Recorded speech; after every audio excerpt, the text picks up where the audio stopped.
নমস্কার বন্ধুরা, আপনাদেরকে এর আগের ভিডিওতে দেখানো হয়েছিল বেগুনের জমি চালা দেওয়ার কাজ। এবারে যেটা ভিডিও আপনাকে দেখাচ্ছি সেটা হচ্ছে বেগুনের জমি কোবানো। দেখতে পাবেন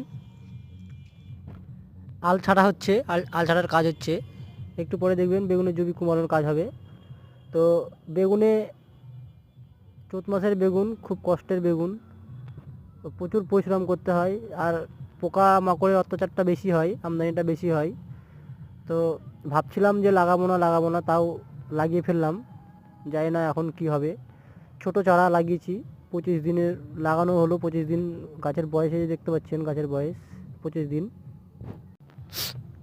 লাগানোর আগে লাগানোর 3 দিন, হ্যাঁ 3 দিন পরে আমি এনপিকে 19-19-19 এবং হিউমিসিল, যেটা শিকড় করার খুব কাজে ব্যবহৃত হয়, সে বীজটা আমি স্প্রে করেছিলাম।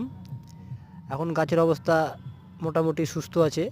আর একটা জিনিস দেখতে পাচ্ছি, চালা দেওয়ার সময় দেখেছিলাম প্রায় সাদামাছিতে কিছু অ্যাটাক করেছিল। তো সাদামাছির বিষটা দেওয়া হয়নি। কোদাল কোবানোর পরে, কোদালের কাজ যখন শেষ হবে তখন সাদামাছির বিষ স্প্রে করা হবে।